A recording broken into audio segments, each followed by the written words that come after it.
Hey everybody, this video we're hoping to show you some stuff that I learned, little mistakes that you can, avoid. And here we go. All right, first off, I chose to use whiteout because it's what I had handy when I was marking these things. And the whiteout's kind of hard to get off unless you just take a razor and go like that. And then it comes right off real easy. You can even go around the top of the piston if you want and pick up some debris. Okay, so that's that point. Now, we're going to put this piston in, and we've already done this whole bank, and I've done two on the left bank, or the right bank, I'm sorry, and this one's going to go in, and now you've got interference, because this is coming down on the, I'll call it the pin, where it's sharing the other one. And just for your information, okay, see these little rubber plugs? They put them on there to keep from scratching, right? But to me, they're more important. They hold the bearing from slipping out. I had one yesterday when I was, hitting it with the the hammer handle, pushing it down in. The bearing slipped out, and I didn't realize it. I mean, it didn't fall out, but it was off center, and I wound up having to pull the piston back out. And in the process of pulling the piston out, I was out here doing it by myself, and the piston popped out, and I had a box with a soft landing for it. So if you're ever working on your lonesome and you got to pop one of these pistons out and they're all oily, if you haven't got somebody there to catch it, have something that'll land on softer. You could damage your piston. You know what I'm talking about, but it's real easy to do. Then also, this is something I just, you put this on here. You want it tight as you can get it. And I found that, they gave me this little tool and it works fine, but my old body just ain't strong enough anymore, and I found using a little cheetah bar, I could crank it one extra notch, and that notch makes a big difference. That's, because I did have a couple times they hang up, the rings catch coming when it was going on in. So you want to do that. Make sure you do that.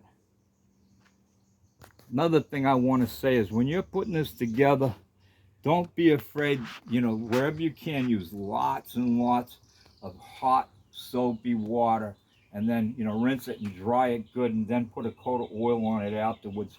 I've been using a lot of WD-40 and so on.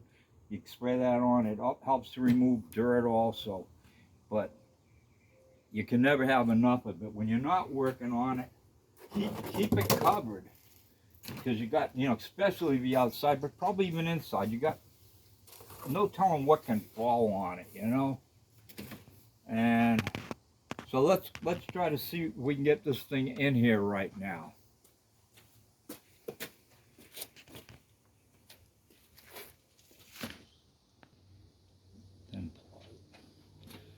Okay, we're lowering in. We got the tick mark to the front like it's supposed to be. We're bringing this down, and she's in, and hopefully this doesn't hang up. I had a couple hang up, but I found, make sure this thing's not sprung sideways even a little bit, and get yourself, make this as tight as you can. Now we're going to show you, we're going to try to get this coming down. Show down here. See, we've already got this connecting right in, so when this one comes down, it's got to go right into there. And we're going to talk about what happens if something goes wrong. So let's see if she goes in okay.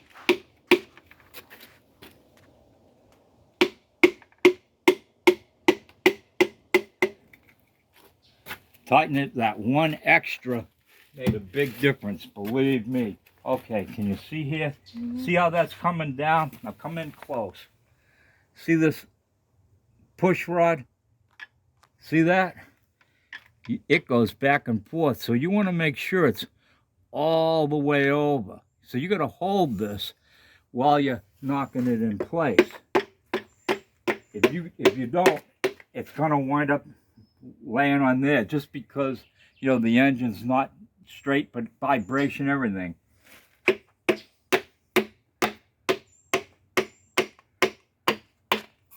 Okay, she looks like she's going in okay, but I had one yesterday, I think it was, I don't know, it doesn't matter, and it was cockeyed, and so I got in here and, you know, I played with it till I got it to where it wasn't turned a little bit. It was turned a little bit, and so you can do that. Keep watching there.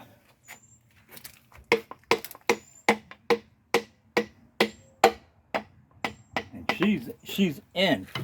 Okay, now we'll turn it on up, and I did a big screw up.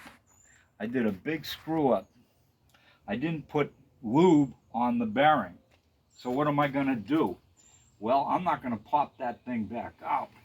I'm gonna turn this upside down and get it to where I can get in here. And there's no reason why I can't. You know, some people might say, you're crazy. Oh yeah, these rubber things. I found you can take, that's a good way to get them off. You know, you just be careful. You don't want to hit that pin there. Okay. Tap this a little bit. See that? It moved back a little bit. I got my WD-40. And I'll just slap some of that on there. This is already really wet anyways. I don't think it would matter that much because we're going to turn this over by hand before we ever try to start it. Plus, I will prime the oil. You know, I'll rotate that oil pump in the process. I can see the oil going down in there already.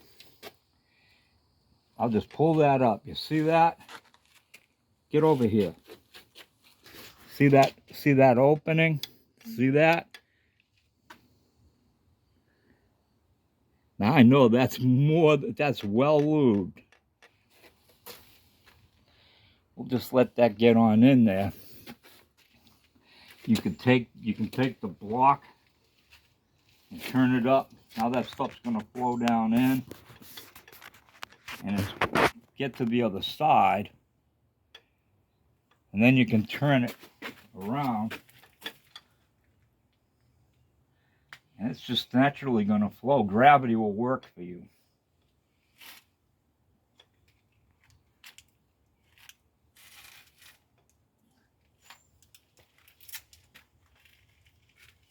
See it coming out? It's dripping out. It is dripping out.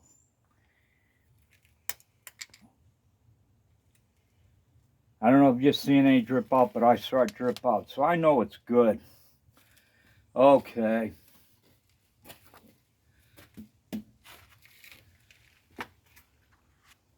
Alright, so now we just put it back down in. And I'll turn it back over.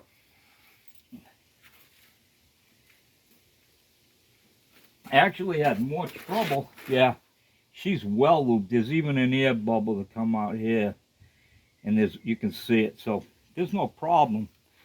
Then you just get, you know, like we did yesterday, the other cap, and you lube that up good using my STP. And she's on. I'm not going to bother to torque this down. We're just going to let it go.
That's in now. Last but not least, let's see if she binds up.